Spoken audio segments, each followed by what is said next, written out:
ચલો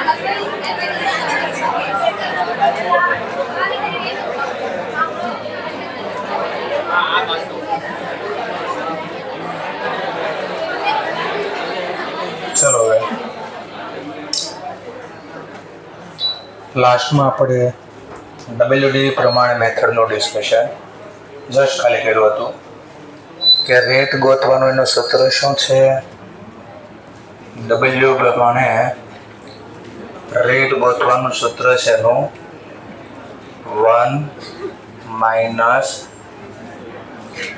n એટલે number of year, પછી શું લખવાનું, scrap value divide by historical cost અથવા પરચેસ પ્રાઇસ અથવા ઓરિજિનલ કોસ્ટ. ટકાવારીમાં આન્સર જોઈએ છે મલ્ટીપ્લાય બાય 100. આવું કાલે ડિસ્કશન કર્યું હતું. પાછું જોઈ લઈએ. 1 - આ કેસમાં નંબર ઓફ યર કેટલા useful life 4. Scrap value 24,010. Historical cost 1 lakh multiply by 100.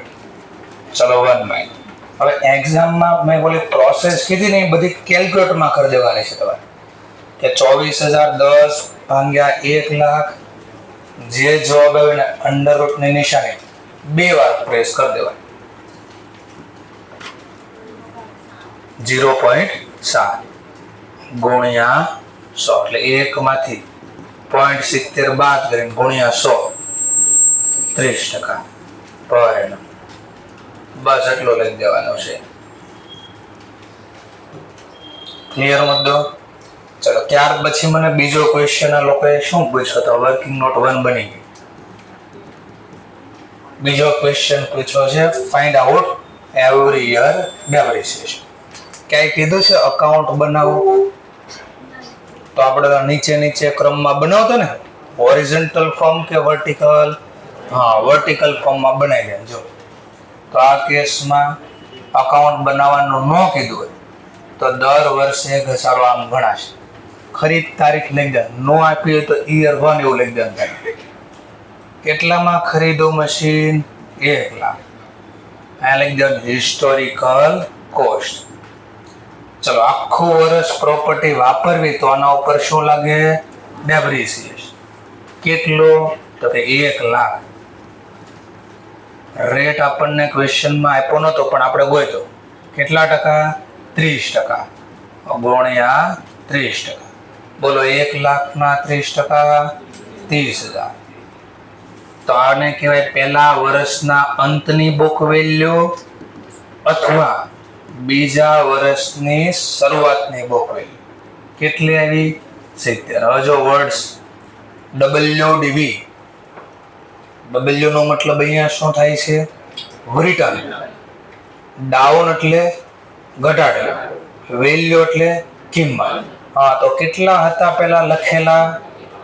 હવે આ લખીને કેટલા થઈ ગયા? હા, તો ઘટાડેલી જે વેલ્યુ છે ને આના ઉપર ઘસારો ગણવાનો એટલે નામ પડ્યું રિટર્ન ડાઉન વેલ્યુ મેથડ.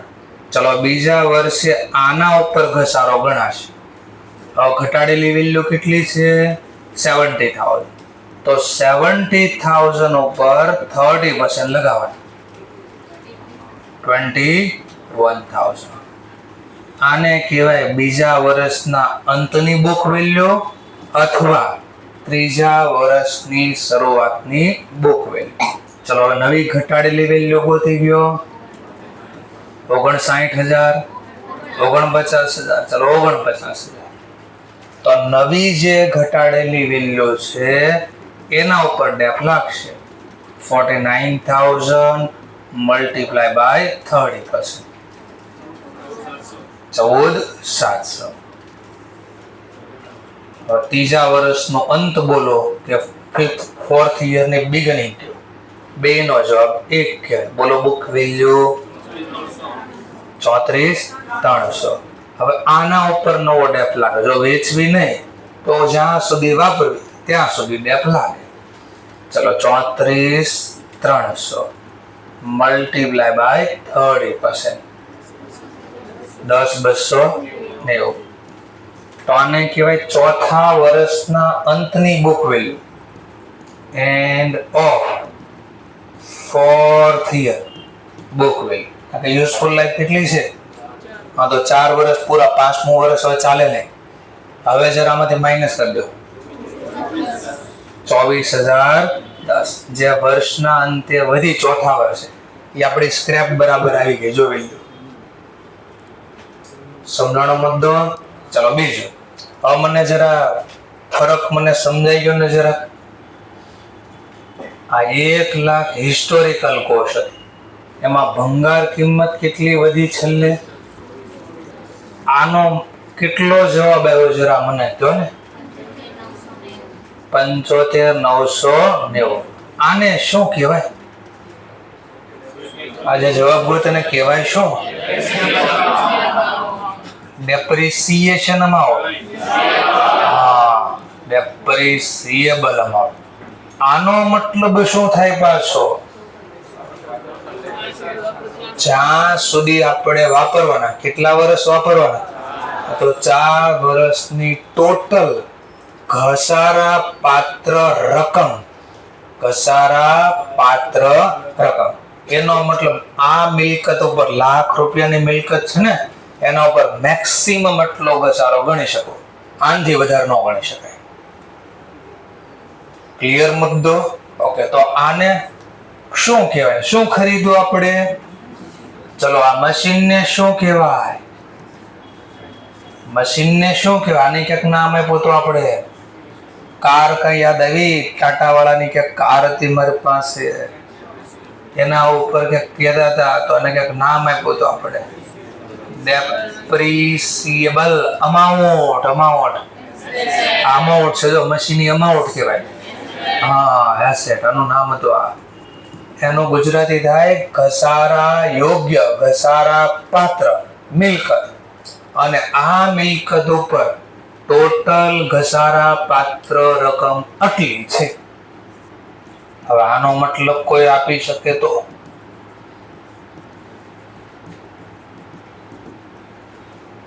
બોલો, આનો મતલબ શું થાય?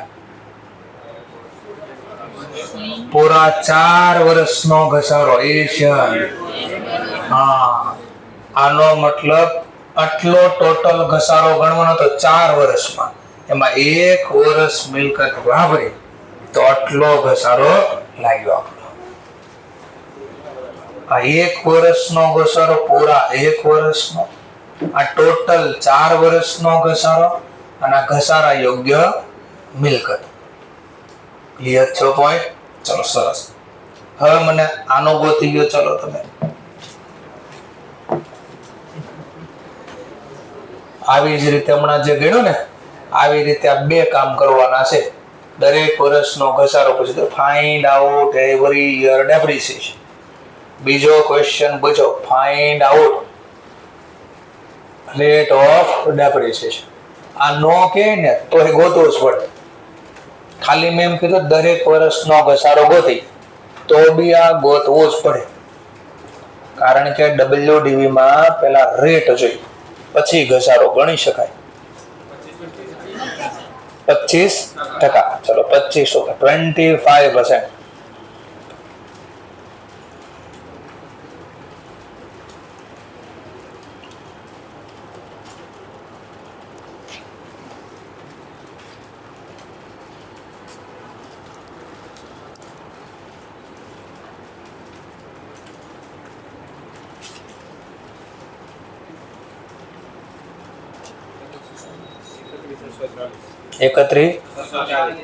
ઓકે, છેલ્લે આવી ગયા 31,640. ચલો, પહેલા વર્ષનો ઘસારો 25,000. બીજા વર્ષનો ઘસારો 18,750. ત્રીજા વર્ષનો ઘસારો 14,562. 14,062.5. 63 બોલો, 62 પર પોઈન્ટ હોય ને તો આગળ એકાદ રકમ વધારે ઘટાડી દેવાની. પોઈન્ટમાં નહીં આન્સર આપવાનો. છેલ્લા વર્ષનો ઘસારો 10,547. આવે જ બધાને આવો જવાબ. પહેલા વર્ષનો ઘસારો બોલો એટલું કામ કરો ને, ખાલી 25,000 લખો ગુણ્યા 0.75. હા, એ બીજા વર્ષ તો ગુણ્યા 0.75. આ ત્રીજા વર્ષ ગુણ્યા 0.75. આ ચોથા વર્ષનો ઘસારો. ક્લિયર મુદ્દો? સરસ. ચલો હવે પાછું તમને હવે આવો ક્વેશ્ચન પૂછો, બધા વર્ષનો મારે નથી જોઈતો. મને કે પેલા રેટ ગોતી ગયો અને ત્રીજા વર્ષ ને છઠ્ઠા વર્ષનો ઘસારો ગોતી ગયો. 8 વર્ષનો નો પૂછે, દરેક વર્ષનો ને ત્રીજા ને છઠ્ઠા વર્ષનો ઘસારો. તો આમ 6 વર્ષ સુધી આમ બનાવી દેવાનો, એટલે ઓટોમેટિક એમાં બીજું વર્ષ છે, ત્રીજું વર્ષ આવી જાય, છઠ્ઠું વર્ષ આવી જાય.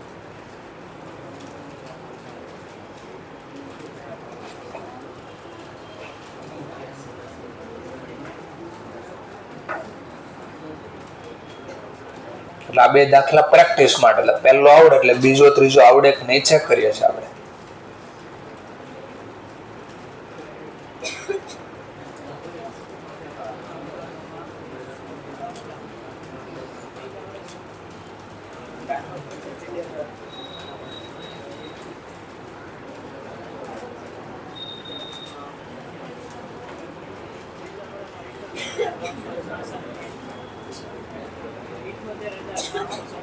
$78,000 કયા વર્ષનો?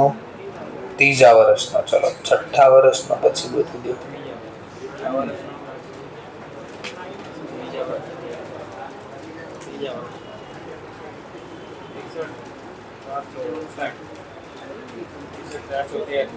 ત્રીજા વર્ષનો 61,413. ત્રીજા વર્ષનો મોટી વાત છે. હાથ ઊંચો એમ બધા બોલો મને ખબર જ ન પડે. ત્રીજા વર્ષનો કેટલા? 10,837. ઘસારો પૂછું છું, લખ્યું છે ત્રીજા વર્ષ ને છઠ્ઠા વર્ષનો ઘસારો. છઠ્ઠા વર્ષનો 6,655. 55, 56, 54 જે આવતો 1-2 રૂપિયા આમ તેમ પોઈન્ટમાં હોય ને એટલે. હા, 10,837 ત્રીજા વર્ષ.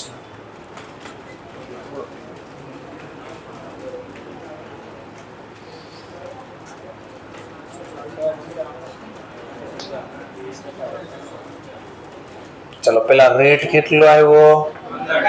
15%. તો એકવાર પાછું જોઈ લઈએ. રેટ ગોતવાનું સૂત્ર again, rate of depreciation. Sir એક્ઝામમાં સૂત્ર બી લખવું પડે? ના, કોઈ જરૂર નથી. સીધી રકમ લખો તો બી ચાલે, પણ હું નકરી રકમ લખ્યા કરીશ તો ખબર નહીં પડે શેની રકમ. અને હું સૂત્ર એકવાર લખું પાછું, 1 minus n scrap divided by historical cost multiply by.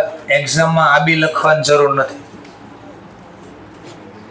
સીધી રકમ. ચલો 1 minus n નો મતલબ અહીંયા યુઝફુલ લાઈફ. કેટલા વર્ષ છે ક્વેશ્ચનમાં? 8 વર્ષ, 8 વર્ષ. Scrap 27,250. Historical cost 1,00,000 multiply by 100. હવે એક્ઝામમાં તમારે બાકીનું કામ સીધું કેલ્ક્યુલેટરમાં કરી અને જવાબ આપો. તો જેમ કે પેલા 27,250 લખવાના, ડિવાઈડ બાય 1 lakhs કરવાના, જે જવાબ આવે ને અંડર રૂટની નિશાની, આવી જે નિશાની આપી ને કેલ્ક્યુલેટરમાં, એ કેટલી વાર પ્રેસ કરવાની? 3 વાર. કેમ 3 વાર? તો મેં તમને આ શીખવાડ્યું. આ કેટલો જવાબ લાવવો છે? 8. તો એનો મતલબ 2, 2, 2 એમ કેટલી વાર ગુણાકાર કરો તો 8 જવાબ થાય. જેમ કે જો 2 ગુણ્યા 2, 4 ગુણ્યા 2, 8. હા, તો એનો મતલબ 2 મેં કેટલી વાર લખ્યા? 3 વાર. એટલે અંડર રૂટની સાઈન 3 વાર પ્રેસ કરજો, એટલે 0.85 આવે ને. 1 માંથી 0.85 બાદ કરે સીધા ગુણ્યા 100, એટલે જવાબ આવી ગયો આપણો 15% પરન્ટ. તો જો આપણે આ 3 સ્ટેપ જ લખવાના છે એક્ઝામ, આ બી નથી લખવાની જરૂર. આ 3 વસ્તુ લખી જો, કામ પૂરું.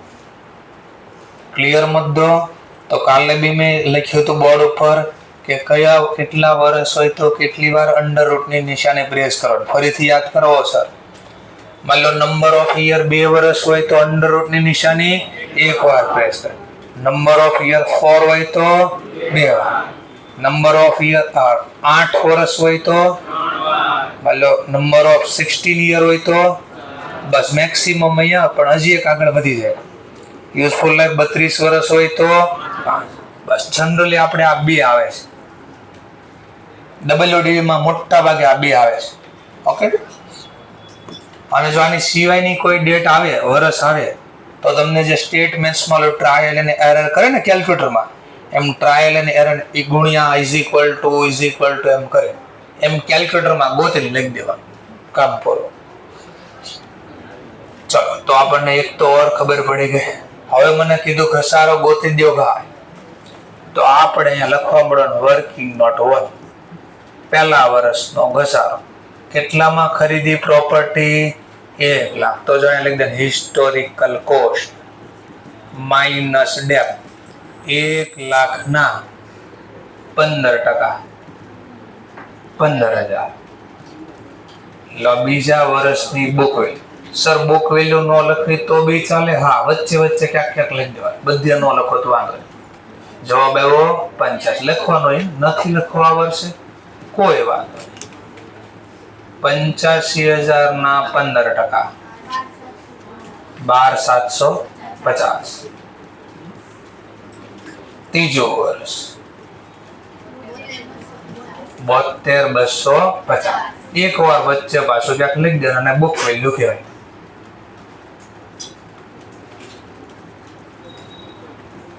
પાછું ડેપ. ફરીથી ડેપ નથી લખવો સર મારે, તો ઘણા આમ ગણ છે, પણ મેં કીધું ને વારે વારે અપડાઉન ને ઓલે તપાસવા વાળાને બહુ તકલીફ થાય. કેમ કોક લેટ આવે ને આપણને કે ભાઈ બહાર નીકળ મને બેસવા દે, તો કેમ તકલીફ થાય કે નહીં? હા, એવું જ થાય. ચાલો બોલો. 10,837. તો સર એને ન ખબર પડે વહેલું હોય એમ. બે પોતપોતાની મુશ્કેલીનું વર્ણન કરે, સારા શબ્દ લઈ. આ બે નો પ્લસ માઇનસ કરજો. 61,400 બુક વેલ્યુ. આ બાજુ બી ને આ બાજુ બી, બે તરફથી લેટ આવ્યા એટલે બધા આજુબાજુ વાળા થોડાક બગડ્યા. ચલો બોલો. 92,000. પાંચમું વર્ષ 52,200. આનો ડેપ આપવાનો 15% લખે. 92,12. 78,30. લો છઠ્ઠું વર્ષ છેલ્લું આવી ગયું જે જોઈતું એને 44,370. હવે આનો ડેપ આને જોઈએ છે. 44,370 એના 15%, 66,55. અને છેલ્લે બુક વેલ્યુ 7મા વર્ષની શરૂઆત અથવા 6ઠ્ઠા વર્ષનું અંત. 37,014 અથવા 15 એપ્રોક્સ. અને નીચે એને જે જવાબ પૂછો ને લખી દેવા, કારણ કે આમાં તો બધો ઘસારો ભેગો થઈ ગયો, તો લખવાનો third year depreciation amount rupees 10,837 and 6th year depreciation amount બરાબર 66,55. આવું લખી દેવાનું. આવું એટલે લખવું પડ્યું કારણ કે આમાં મિક્સ થઈ ગયો ઘસારો બધો. તો એના જે આન્સર જોતો એ અલગથી પ્રેઝન્ટ આપવું પડે કારણ કે આમાં બધા ભેગા ઘસારા થાય. ચલો તો સમજાણું થોડું કે આ મેથડમાં આવી રીતે આપણે ક્યાંક પ્રેઝન્ટેશન આપવાનું થઈ શકે. હવે ક્વેશ્ચન જોઈએ. ચલો પેજ નંબર ઉપર આવી 162, જેમાં તમને કીધું છે આ વખતે ક્લિયર કટ કીધું, અરે ભાઈ જર્નલ બી લખો, મશીન ખાતો બી તૈયાર કરો અને મિલકત વેચી એનો તમે પ્રોફિટ લોસ બી આપો. તો હવે આવું કહીએ તો આપણે ફરજિયાત ઘસારો આવી રીતે ના લખી શકીએ. અકાઉન્ટ કીધું એટલે અકાઉન્ટ બનાવવું જ પડે. ચાલો તો સ્ટાર્ટ કરીએ આપણે. તો આગળ તમે જેમ સાથે લખતા તેમ લખી શકો છો. કાલે નેક્સ્ટ વીકમાં તમારી બુક્સ મને સબમિટ કરી દેજો, મને આઈડિયા આવે કોણ કેવું પ્રેઝન્ટેશન કરે છે. જો બોર્ડ ઉપર લખો છો ને કેવું ચોપડામાં લખો, મને બી આઈડિયા આવે. ઇન બુક ઓફ, મને બી ખબર ઘણાય તો હજી ચોપડા જ નથી બનાવ્યા. હા કે એ શું હોય, એવું કઈ હોય કોઈ નહીં. જર્નલ એન્ટ્રી તો મને બી ખબર પડે ને કોણ કેવું લખે છે. જર્નલ પછી આનો ફોર્મેટ પ્રમાણે જે છે ડેટ, નવું એક્ઝામમાં લખવું જ પડે. પર્ટિક્યુલર સર આડી લાઈન ન કરી તો ચાલે, હા, બીકોઝ ઓલરેડી તમારે ત્યાં પેજમાં હોય જ લાઈન, ખાલી ઊભી લાઈન બનાવી દેવાની. લેઝર ખોલ્યું અને 2 અમાઉન્ટની કોલમ, રૂપીસ રૂપીસ. ઘણા અમાઉન્ટની બદલે આવો સિમ્બોલ બી લખી દે, ઇન્સ્ટિટ્યૂટ ખુદ લખે છે. ચલો હવે સ્ટાર્ટ કરીએ. પહેલું કામ, આટલું ટાઇટલ લખાઈ ગયું. પછી આની જર્નલ સ્ટાર્ટ કરી. જર્નલ આગળ લખ્યા હતા એ જ આવશે, એમાં કોઈ ફરક નથી. માત્ર ને માત્ર મેથડ બદલી ઘસારો ગણવાની. ચલો જર્નલ બોલ્યું. મશીન ખરીદો 1 લાખ રૂપિયા. ડેટ આપી તો લખવા, નથી આપીને તો જામ કરી યર 1 અથવા 1 2 3 એમ નંબર આપી દેવાનો. શું બોલ્યો સમજાણો? ડેટ ન આપી તો SR નંબર 1 2 3 એમ લખી દો અથવા યર 1 એમ લખી દો. યર 1 એમાં પહેલું SR નંબર 1 એટલે પહેલી જર્નલ લખો છું. મશીન ખરીદો, machine account debit to bank account. Rupees પ્રમાણે કેટલામાં ખરીદી લીધું આપણે? 1 લાખ. તો આમ લખી દો 1 લાખ. નેરેશન બી એક્ઝામમાં કમ્પલસરી હોય. શું નહીં લખવાની હોય તો એ લોકોએ ક્લિયર કટ લખ્યો છે, નેરેશન ઇઝ નોટ રિક્વાયર્ડ, આવું ક્લિયર કટ લખેલું છે. ન લખ્યું હોય એનો મતલબ જર્નલની આરે નેરેશન કમ્પલસરી હોય. શું લખી દઈશું?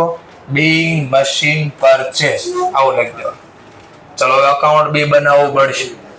ચલો અકાઉન્ટ બનાવતા જઈએ. હા શું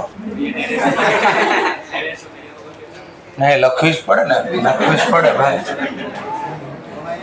મેં પહેલા જ કીધું અહીંયા જેવો થાય ને એક્ઝામમાં એવો જ થાય, એમાં પછી કાંઈ ઘટશે નહીં. કારણ કે આખું વર્ષ જે કર્યું છેલ્લા દિવસે એ જ વર્ક થાય.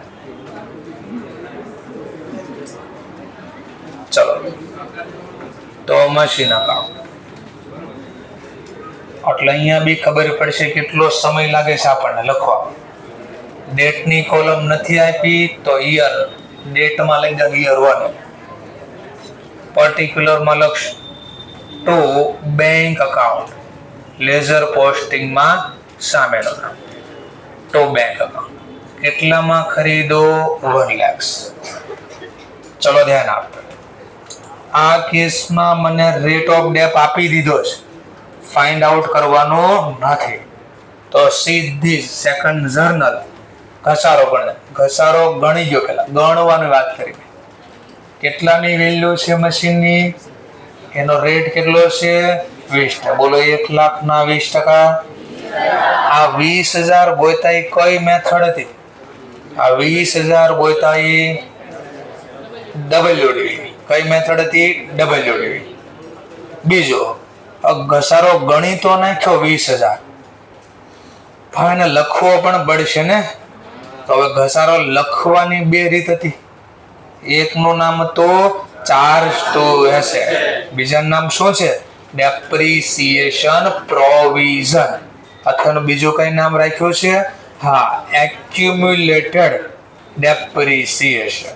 તો ક્યાંય કીધું છે પ્રોવિઝન મેથડ? અથવા એક્યુમેટેડ પ્રોવિઝન મેથડ? નહીં, તો બધા જ હંમેશા charge to asset method follow કરે. એની જર્નલ આ ડેપ્રિસિએશન અકાઉન્ટ ડેબિટ. અને મિલકતની વેલ્યુ ઘટી વાપરીએ એસેટને ડેબિટ બેલેન્સ ઘટાડવા માટે ક્રેડિટ. બોલો લાખના 20%, 20,000. આમાં બી કાંઈક નેરેશન લખવી પડશે. હું બોલું છું નેરેશન. શું નેરેશન લખવી પડશે? બી ડેપ્રિસિએશન પ્રોવાઇડ ઓન મશીન. તો મશીન ઉપર ઘસારો ગણો આવું લખ્યું કહેવાય ઇંગ્લિશમાં. તો પ્રોવાઇડ ડેપ્રિસિએશન ઓન મશીન. હવે લેઝર પોસ્ટિંગ. મશીન ખાતામાં ક્રેડિટ બાજુ ડેટની કોલમમાં ડેટ નથી આપી તો યર 1 એવું લખી દેવાનું.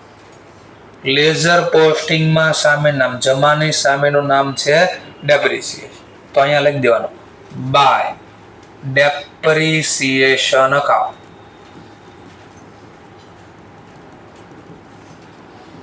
રૂપિયા 20 ક્યાંથી ગોઈતા? 20 દાખલામાં ક્યાંય નથી આપ્યા તો ગણતરી આપવી પડે. અહીંયા 1,20,000 અને અહીંયા ન ગણે તો અલગ વર્કિંગ નોટ બનાવવાની. લો કામ પૂરું થઈ ગયું. હવે પાછું યાદ કરો, આ કયા ખાતાનો પ્રકાર? નોમિનલ ખાતા. વર્ષના અંતે શું થાય? ક્લોઝ. ટ્રાન્સફર ક્યાં થાય? પીએનએલ માં.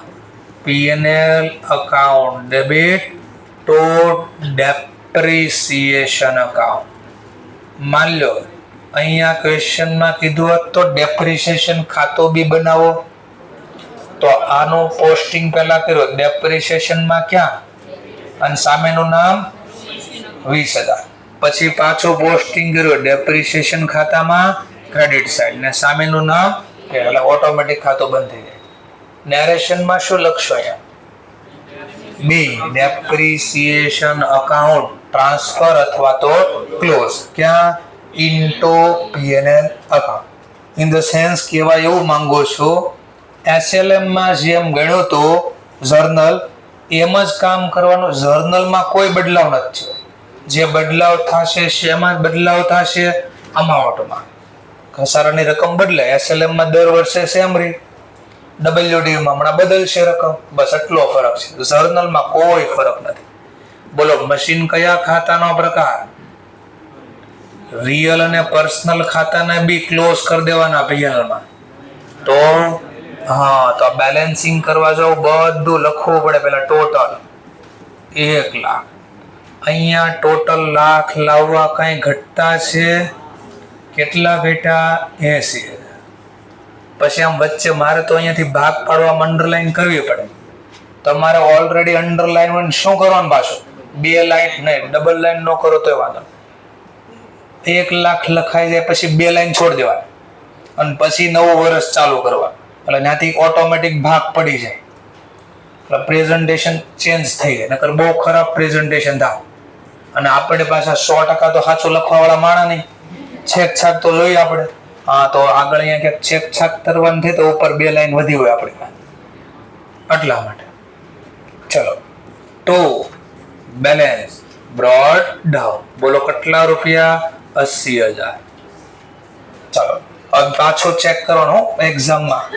બોલો ક્યાંય કીધું બીજા વર્ષે વેચો? હા સર વેચ્યું, પણ આગળ લખ્યું છે થર્ડ યર. આ તો જે સેકન્ડ યર ચાલે. આખો વર્ષ પ્રોપર્ટી વાપરે. હા, તો હવે પાછો ડેપ લાગશે. તો ફરીથી journal depreciation account debit to machine account. હવે ડેપ લાગશે. કેટલો લાગશે? તો અમારે પહેલા હું અહીંયા પ્રેઝન્ટેશન આપું. મશીન ખાતામાં ક્રેડિટ સાઇડ. સર અહીંયા નો ગણતરી દેખાડે, બાબત જેમાં દેખાડો તો ચાલે?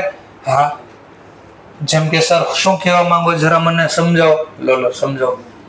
Depreciation provide on machine. આવું લખ્યું ને આમાં ગણતરી દેખાડે. નવી વેલ્યુ કેટલી હતી? 80,000. એના ઉપર રેટ કેટલો છે? 20%. 80,000 ના 20% તો 16. તો 16 કેમ લેવા? એ દેખાડવાના 2 ઓપ્શન બતાવ્યા. પહેલામાં મેં અહીંયા જ ગણતરી કરીને દેખાડ્યું, બીજા મેં કહ્યું નહીં, અહીંયા કોઈ છેકછાક મગજમારી મારે ન જોઈએ, અહીંયા એકદમ નીટ એન્ડ ક્લીન જોઈએ આપણે. તો એ વર્કિંગ નોટ અહીંયા, એટલે છેકછાક થઈ તો આમાં અહીંયા છેકછાક થાય. આ મેન અકાઉન્ટમાં કોઈ તકલીફ થાય નહીં. ચલો, મશીન ખાતામાં જમા બાજુ સામેનું નામ બાય ડેપ્રિસિએશન અકાઉન્ટ રૂપીસ પ્રમાણે 60. એટલે કોઈ અહીંયા ગણતરી દેખાડે, કોઈ અહીંયા દેખાડે, ઇન્સ્ટિટ્યૂટ ખુદ અહીંયા દેખાડે છે. ચલો, આપણે માન લો અહીંયા દેખાડવું છે, તો અહીંયા કોઈને બતાવી વર્કિંગ નોટ તો આમ બતાડી દેજો. અને જેવો આ લખણ એટલે એક લાઈન બે લાઈન વચ્ચે છોડી દેવાની, એટલે છેકછાક બી થઈ, ખબર પડી પાછળ અરે આ તો SLM ગણાઈ ગયું, કોઈને થાય નહીં, આ તો WDV ગણાય, ખોટું ગણાય તો વચ્ચે બે લાઈન પડી હોય આપણે છેકછાક કરવા માટે, એટલે એક બે લાઈન છોડ દેવાની. સર એ જીવ નો હાલે, મારું એ મારું કહેવાય સર, એ જીવ કેમ હાલે? છોડવાની વાત જ ન થાય, નો મેળ ન પડે સર. પેલો ઘરે આ હોમવર્ક આપો અથવા એક્ઝામમાં આવી જાય, પહેલો ક્વેશ્ચન લખ્યો, નીચે બીજો ક્વેશ્ચન, પાછળ અડધું પેજ એમને પડ્યું હોય, પણ તો એ નવા પેજ ઉપર ન લખ્યો અથવા વચ્ચે લાઈન નો કે છેલ્લે ભલે દોઢ પેજ પડ્યું રહેતું, વચ્ચે લાઈન નો મેકો, ભૂલથી સરને જોવામાં સરળતા થઈ ગઈ તો આપણે શું કરવું? By balance carried out. પણ બેલેન્સ કાઢતા પહેલા નોમિનલ ખાતું બંધ કરી દઈએ. ક્યાં બંધ કરશું? P&L account. P&L account debit to depreciation account 16,000.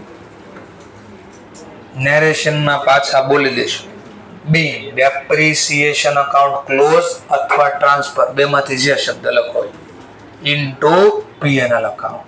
હવે ટોટલ 80,000. અહીંયા બી ટોટલ 80,000 લાવવા કઈ ઘટતા છે, તો આમાંથી 80 લાવવા ઘટા કેટલા? 64. પાછું નવું વર્ષ આવે એટલે એક બે લાઈન છોડ દેવાને, એટલે અંડરલાઈન વચ્ચે કરવા જવું ન પડે આપણે.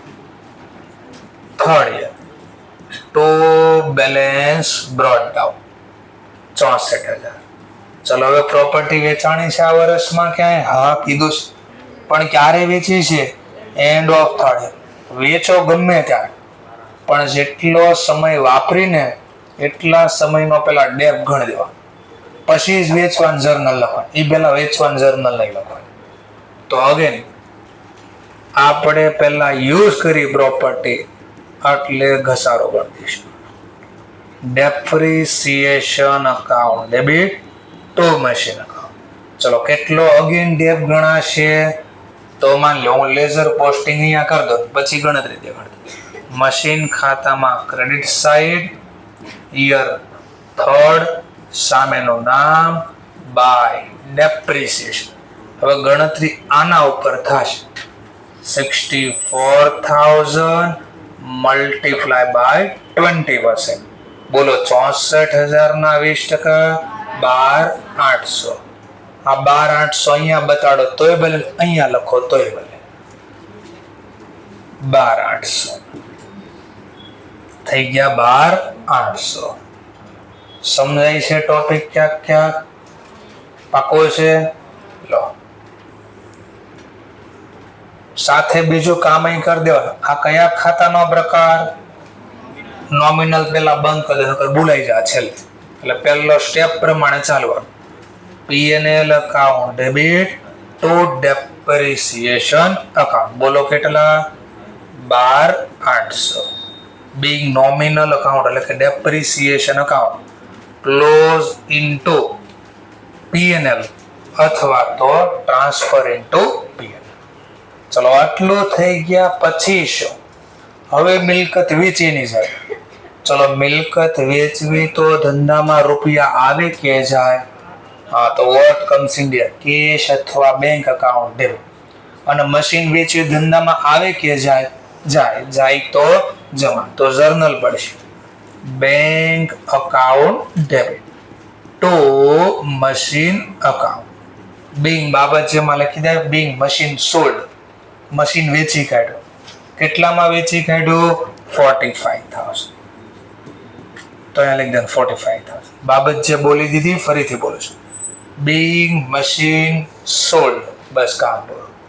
લેઝર પોસ્ટ મશીન ખાતામાં ક્રેડિટ સાઈડ સામેનું નામ તો ત્રીજું વર્ષ બાય બેંક અકાઉન્ટ ખાસ ચોખવટ કરવાની આ જે વેલ્યુ હતી કઈ વેલ્યુ હતી સેલ વેલ્યુ ચોપડે કિંમત નહોતી આ વેચાણ કિંમત હતી આટલો લખાઈ ગયો ઓટોમેટિક પ્રોફિટ લોસ મળી જાય ઓટોમેટિક પ્રોફિટ લોસ મળી જશે જો અહીંયા ઘટે તો પ્રોફિટ અહીંયા ઘટે તો લોસ આવું ગોખવું ન હોય તો આને આમ સમજવાનું સેલ વેલ્યુ પ્રોફિટ લોસ નું સૂત્ર શું પહેલા હા તો સેલ વેલ્યુ તો છે બુક વેલ્યુ આને કહેવાય બુક વેલ્યુ નો સૂત્ર બોલો historical cost minus till date હા તો આ હિસ્ટોરિકલ કોસ્ટ એનો ટોટલ ઘસારો બાદ થતો અહીંયા આવે જ છે આ તો 64 માંથી 12800 બાદ કરો એટલે અત્યારની બુક વેલ્યુ મળી ગઈ આમાંથી આ બાદ કરો હવે સિમ્પલ વિચારો 51200 ની પ્રોપર્ટી કેટલા વેચી વધારે આવે કે ઓછા આ ઓછા આવે તો લોસ કહેવાય લોસ ઓટોમેટિક અહીંયા દેખાય તમે આંકડો કીધો કેટલા 60 હા તો 6200 મળી ગયા તો મિલકત વેચાઈ જાય તો આ ખાતું ખુલ્લું રખાય હવે મિલકત જ વેચાઈ ગઈ તો આ ખાતું ખુલ્લું રહે તો જો ખાતું બંધ કરવા સરવાળો અહીંયા ઘટતો હશે જો તો આ બાદનો સરવાળો 64 આ બાદનો સરવાળો 64 લાવવા ઘટતા હશે જો ક્યાં ઘટે છે મશીન ખાતામાં ક્રેડિટ કેટલા ઘટે છે આ તમે બોલ્યાની જર્નલ લખો છો મશીન ખાતામાં ઘટે છે બંધ કરવા કેટલા ઘટ્યા 62 શેના ઘટ્યા તો મિલકત વેચીને લોસ આવ્યો એના ઘટ્યા અને પ્રોફિટ લોસ ક્યાં લખાય મિલકત વેચવાનો પ્રોફિટ લોસ વાર્ષિક હિસાબમાં ક્યાં લખે લખાઈ ગયા બાબત છે સરાની શું લખાય બી machine account close and profit loss અહીંયા પ્રોફિટ કરતા લોસ છે લોસ બોલ ફરીથી machine account close and loss amount transfer into PNL ફરીથી સર મશીન અકાઉન્ટ ક્લોઝ કર્યો જો બંધ કર્યો જમા કર્યો એટલે સરવાળો મેચ થઈ ગયો અને બીજું શું છે આ 6200 શું હતા લોસ તો લોસ ટ્રાન્સફર કર્યો કયા નામે ટ્રાન્સફર કર્યો પીએનએલ તો લખી જો ને સર એકવાર મજા આવે તો machine account close and loss amount transfer ક્યાં ટ્રાન્સફર કરી ઇનટુ પીએનએલ અકાઉન્ટ લો આ બાબત છે કરો લેઝર પોસ્ટિંગ મશીન ખાતામાં જમા બાજુ સામેનું નામ મશીન ખાતામાં જમા બાજુ સામેનું નામ બાય પીએનએલ અકાઉન્ટ પણ આ હું પીએનએલ કાઉન્સમાં લખી દેવાનું લોસ ઓન સેલ દાખલો પૂરો 8 માર્ક્સ તમને મળી જાય જર્નલ લખી દીધી અકાઉન્ટ બનાવી દીધું 8 માર્ક્સ તમારા આવી ગયા તો આવું ક્યાંક હતું તો એસએલએમ માં જે શીખ્યા ને ઈનો ઈ જ રિપીટ થયું કોઈ ફેરફાર નથી ફેરફાર માત્ર એટલો ઘસારાની રકમ દર વર્ષે બદલી બાકી જોઈ લો પહેલા દિવસે તમને જે જર્નલ લખાવી હતી એ સેમ ટુ સેમ જર્નલ હશે સેમ ટુ સેમ કોઈ ચેન્જીસ નહીં એટલે જર્નલમાં ચેન્જીસ નહીં હોય અમાઉન્ટમાં ચેન્જીસ આવે આવડું ક્યાંક કોઈ પોઈન્ટ ન સમજાવણે તો પૂછી શકો કે સર આ ન સમજાવણ તો રિપીટ કરી દો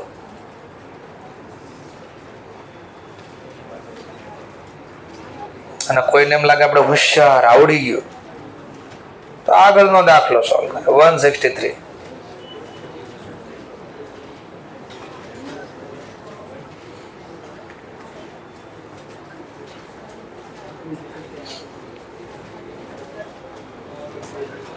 જોરથી બોલો નહીં કોઈ જરૂર નથી એને પૂછવું અલગથી કે ફાઇન્ડ આઉટ પ્રોફિટ લોસ તો બનાવવાનું અલગથી પૂછવું હોય તો બનાવો. જેમ કે આ દાખલામાં પૂછ્યું છે, ફાઇન્ડ આઉટ પ્રોફિટ લોસ. હા, તો નીચે બનાવી દે વર્કિંગ નોટ, સિમ્પલ. અહીંયા બનાવો તોય ભલે, અહીંયા બનાવો તોય ભલે. પ્રોફિટ અથવા લોસ બરાબર સેલ વેલ્યુ 45,000, બુક વેલ્યુ તો 64 માંથી 12,800 બાદ કરો, 51,200 માઇનસ જવાબ આવ્યો તો લખવાનું લોસ ઓન સેલ. પૂછવું હોય તો બરાબર અલગથી કીધું હોય, કેમ અહીંયાથી અલગથી કીધું ફાઇન્ડ આઉટ પ્રોફિટ લોસ, તો નગર એટલા પૂરું થઈ જાય ક્વેશ્ચન.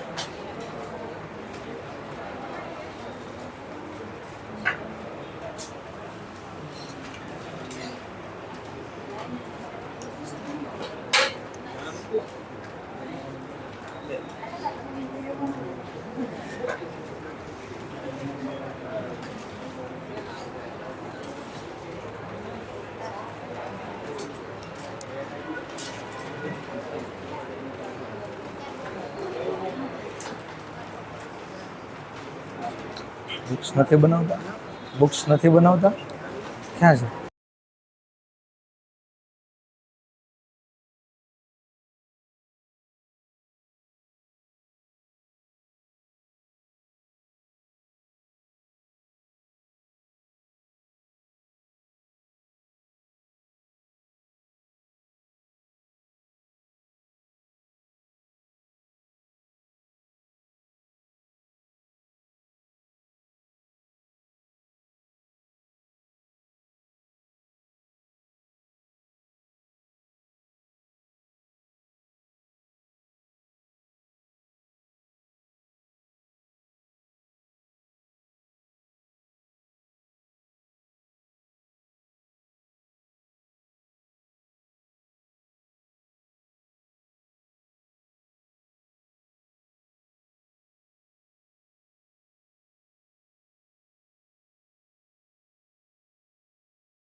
ચલો ધ્યાનથી અહીંયા જો, એક્ઝામમાં ક્યારેક આવો મે બી બની શકે. પેજ નંબર 156 મેં જે હોમવર્કમાં આપ્યું હતું, આ ક્વેશ્ચનમાં તમને પૂછો record journal entry, profit loss ગોતો, ડેપ્રિસિએશન અમાઉન્ટ ગોતો. મશીન સોલ્ડ કર્યું છે 31/3/2024 ના અંતે, 31/3/2024 ના અંતે. જરાની યુઝફુલ લાઈફ ગોતી ગયો ને, SLM છે SLM.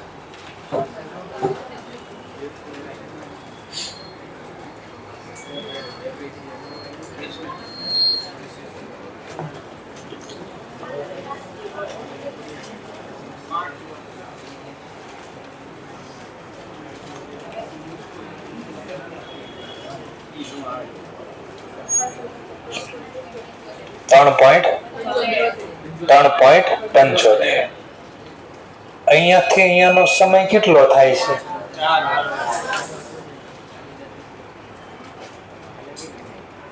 તો 31 માર્ચ 2020, 31 માર્ચ 2021, 31 માર્ચ 2022, 31 માર્ચ 2023 અને 31 માર્ચ 2024 છેક વેચ્યું છે. તો આપણને તો અહીંયા એમ કહે છે કે યુઝફુલ લાઈફ જોઈએ આપણા પ્રમાણે તો 4.5 વર્ષ, એપ્રોક્સ 4 વર્ષ આવ્યા. આમાં તો જાજા વર્ષ થઈ જાય સમજવા માટે. એક્ઝામમાં ભલે આપણે શ્યોર હોય કે ભાઈ ખોટો જ દાખલો છે, 1-2 દાખલા જાણી જઈને મેં રાખ્યા છે અંદર. એક્ઝામમાં ભલે 100% આપણે શ્યોર હોય આ દાખલો ખોટો જ છે તો બી અટેન્ડ કરીને આવો. નિયમ એવો કહે છે ઇન્સ્ટિટ્યૂટે કોઈ ખોટો ક્વેશ્ચન લખાઈ ગયો અંદર, જે લોકોએ એને અટેન્ડ કર્યો ખોટો તો ખોટો, એ બધાને ગ્રેસ માર્ક્સ મળે. અટેન્ડ કર્યો હોય એને, જેને છોડી દીધો એનો મતલબ એને ખબર જ નથી પડતી, લખ્યું નથી એનો મતલબ એને આવડતું જ નથી. ક્લિયર? તો આ જાણી જોઈને દાખલો મેં બનાવતા હોઉં. હજી 1-2 દાખલા આવશે કે જ્યાં ખબર હોય આ ખોટું છે 100%, પણ ત્યાં સુધારવા કોણ જશે? સુધારશે કોણ? ને 11-12 જેવું તો નથી ને ક્લાસે. કારણ કે તમારે ત્યાં અહીંયા જે એક્ઝામ લે ને, સાયન્સની સ્કૂલ હોય, કોમર્સની સ્કૂલ હોય, ગમે શિક્ષક હોય, એ 5મા વાળા શિક્ષક હોય ને 10મા વાળા હોય, ગમે હોય, તો એને આવી કઈ ખબર પડતી હોય નહીં. તો એટલા માટે નિયમ આ કે જેણે ખોટો તો ખોટું અટેન્ડ કર્યો ને ગ્રેસ મળશે. તો આ સમજાવવા માટે આ ટોપિક રાખ્યો હતો. ક્લિયર થઈ ગયો મુદ્દો? હા કે ના તો બોલો. ક્લિયર? ચલો કેટલાય ગણ્યો તો પેલા? સરસ. એનો મતલબ બધાને ગ્રેસ મળ્યા હોય. કારણ કે હા, પાછી બીજી વાત, અડધાની ખબર નહીં હોય કેટલા વર્ષ હતા. આમાંથી 3-4 સ્ટુડન્ટને મને ક્વેશ્ચન કર્યો એટલે મને ખબર પડી કે 3-4 જણાને આવી ક્યાંક ખબર પડી. ઓકે, ચાલો હવે હું અહીંયા સ્ટોપ કરું છું. હોમવર્કનું મને બતાવી ગયો. ચલો, જેને હોમવર્ક આપ્યું હતું મેં, જેને એટલે બધાને